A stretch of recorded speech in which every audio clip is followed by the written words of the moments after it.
वालेकुम students, I am Mohammad Ahmad Iqbal, MPhil physics. जी students, हम पढ़ रहे थे चैप्टर 3 डायनामिक्स, उसके बारे में हम डिस्कस कर रहे थे। तो हमारा टॉपिक था फ्रिक्शन। आज हम पढ़ रहे हैं स्लाइड रोलिंग फ्रिक्शन है हमारे पास है। रोलिंग फ्रिक्शन क्या चीज़ होती है स्टूडेंट्स? रोलिंग फ्रिक्शन हमारे पास होती है यानी कि कोई भी बॉडी जो रोल कर रही है किसी बॉडी के ऊपर, जो रोल करने में हेल्प दे रही है फ्रिक्शन फोर्स हमें, वो क्या कहलाती है? रोलिंग फ्रिक्शन कहलाती है। हमें देखते हैं हम इसको कि rolling friction is the force of friction, यानी कि रोलिंग फ्रिक्शन हमारे पास क्या है? वो वाली फोर्स है फ्रिक्शन की between a rolling body and a surface, एक रोलिंग बॉडी के दरमियान में और एक सरफेस के दरमियान में, विच इट रोल्स, जो इसको क्या करती है? रोल करती है, आगे घुमाती है हमारे पास है। जैसे कि हमारी मोटरसाइकिल या साइकिल का टायर जो है वो हमारी एक सरफेस यानी कि सड़क के ऊपर क्या कर रहा है? रोल कर रहा है। इनके दरमियान में जो फ्रिक्शन होगी कि टायर आगे इसकी आगे की तरफ बढ़ जाए, तो वो क्या कहलाती है हमारे पास? रोलिंग फ्रिक्शन कहलाती है हमारे पास। अगर रोलिंग फ्रिक्शन नहीं होगी, रोलिंग फ्रिक्शन हमारे लिए बहुत इंपॉर्टेंस रखती है, क्योंकि अगर रोलिंग फ्रिक्शन नहीं होगी तो हमारे पास जो बाइक के टायर्स हैं, गाड़ी के टायर्स हैं, वो क्या हो जाएंगे? स्किड हो जाएंगे हमारे पास, यानी कि स्लिपरी हो जाएगी, स्लिप होने शुरू हो जाएंगे, स्किडिंग होनी शुरू हो जाएगी। तो इसीलिए रोलिंग फ्रिक्शन हमारे लिए बहुत ही ज़्यादा इंपॉर्टेंट है। आगे देखते हैं कि हमारे पास है स्लाइडिंग फ्रिक्शन है। Sliding friction is the sliding friction क्या है? Sliding friction is the contact force, यानी कि वो वाली फोर्स है that resist the sliding motion of two objects, जो रेजिस्ट करती है कि दो ऑब्जेक्ट्स क्या हों, वो स्लाइड ना करें। जैसे कि ये हाथ है मेरे, अगर मैं इनके दरमियान में स्लाइडिंग फ्रिक्शन होगी तो ये स्लाइड नहीं करेंगे, या फिर कोई भी ऑब्जेक्ट है जो मूव कर रहा है किसी भी ऑब्जेक्ट किसी भी सरफेस के ऊपर, तो वो क्या करेगा? वो स्लाइड ना करे। उसके लिए हमारे पास क्या चीज़ होती है? स्लाइडिंग फ्रिक्शन होती है हमारे पास है। तो रोलिंग फ्रिक्शन जो होती है हमारे पास, इसका एक और पॉइंट है कि रोलिंग फ्रिक्शन जो होती है हमारे पास वो स्लाइडिंग फ्रिक्शन से कम होती है, यानी कि रोलिंग फ्रिक्शन जो है वो स्लाइडिंग फ्रिक्शन से हमेशा ही कम होती है। आगे आ जाए, हमारे पास है नेक्स्ट पॉइंट है ब्रेकिंग एंड स्किडिंग। ब्रेकिंग क्या है हमारे पास? जो हम ब्रेक्स अप्लाई करते हैं, जैसे कि गाड़ी की ब्रेक अप्लाई कर दी हमने, साइकिल की ब्रेक अप्लाई कर दी। जैसे कि साइकिल की ब्रेक अप्लाई करते हैं हम, टायर की जो रिम होता है उसके साथ एक रबड़ लगी होती है, जब हम उसको प्रेस करते हैं तो वो साइकिल आहिस्ता आहिस्ता क्या होता है? रुकना शुरू हो जाता है। और स्किडिंग क्या चीज़ है कि जब हम उसको एकदम ब्रेक्स को अप्लाई कर देते हैं तो वो गाड़ी साइकिल क्या हो जाती है? स्किड कर जाती है, स्लिप कर जाती है। तो उसे हम क्या कहते हैं? स्किडिंग कहते हैं। इस वेलोसिटी के जो स्किडिंग है और ब्रेकिंग है, इसके दो कंपोनेंट्स होते हैं हमारे पास। The wheel of moving object, यानी कि जो ऑब्जेक्ट हमारे पास क्या कर रहा है? मूव कर रहा है, हैव टू वेलोसिटीज। उसके क्या टू वेलोसिटी कंपोनेंट्स है? उसके दो वेलोसिटी कंपोनेंट्स होते हैं।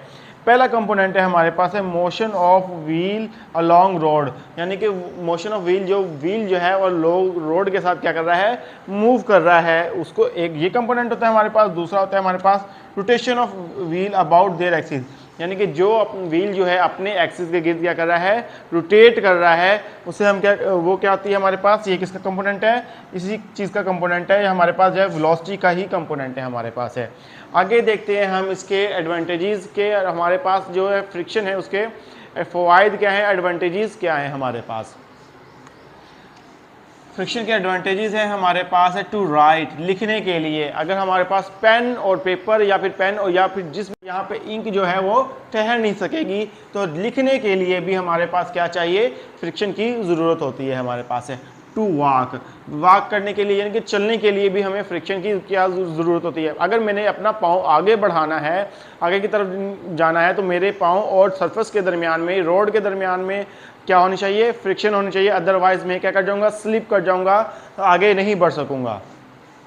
टू रन, भागने के लिए भी हमारे पास क्या किस चीज़ की ज़रूरत होती है? फ्रिक्शन की ज़रूरत होती है। अक्सर आप लोगों ने देखा होगा फुटबॉल मैच में कि जो फुटबॉलर्स होते हैं उनके जो शूज़ होते हैं, बूट होते हैं, उनके नीचे क्या होती है? स्पाइक्स लगी होती हैं, नीचे कांटे लगे होते हैं, ताकि वो ज़्यादा तेज़ी से आगे की तरफ बढ़ सकें। उनके इधर फ्रिक्शन उनके और सरफेस के दरमियान में, यानी कि जो ग्राउंड है उसके दरमियान में क्या हो? फ्रिक्शन ज़्यादा हो। तो भागने के लिए भी फ्रिक्शन की ही ज़रूरत होती है हमारे पास है।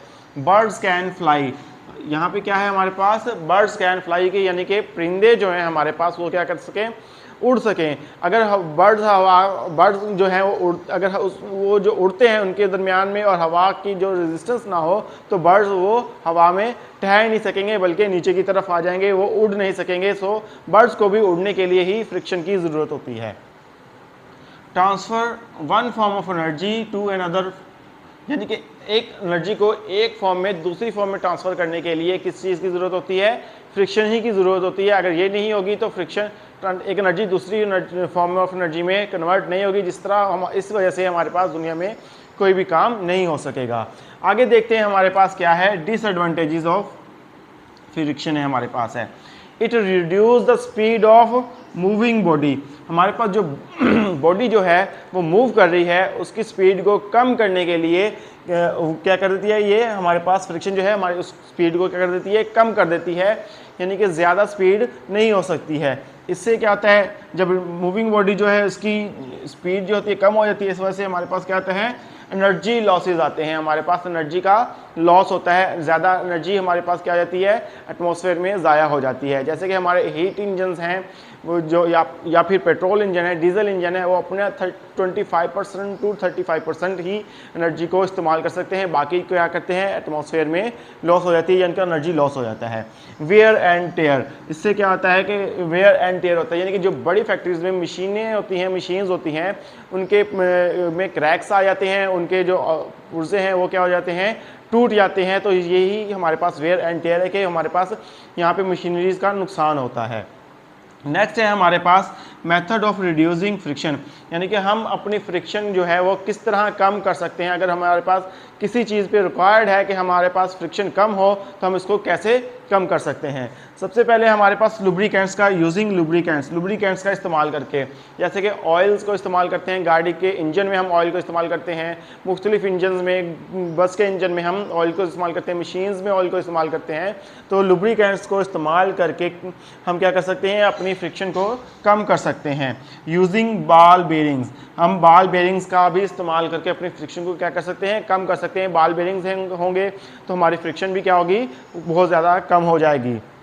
Making fast moving object stream line, हम अगर जो हमारे पास ऑब्जेक्ट्स हैं फास्ट मूविंग ऑब्जेक्ट हैं उसको क्या करते हैं, हम स्ट्रीम लाइन कर दें। जैसे कि रेसिंग कार्स हैं, फार्मूला 1 हो गई या दूसरी कार्स हो गई, हमारे पास वो क्या होती हैं, स्ट्रीम लाइन फार्मूले के ऊपर बनी होती हैं, वो स्ट्रीम लाइन्स बनाई जाती हैं ताकि इनकी फ्रिक्शन क्या हो, हवा के साथ कम से कम हो। इसी वजह से हम मूविंग ऑब्जेक्ट्स को स्ट्रीमलाइन बनाकर अपनी फ्रिक्शन को क्या कर सकते हैं, कम कर सकते हैं। आई होप स्टूडेंट्स आपको आज का लेक्चर समझ आया होगा। हम नेक्स्ट पढ़ेंगे इंशाल्लाह। अल्लाह हाफिज़।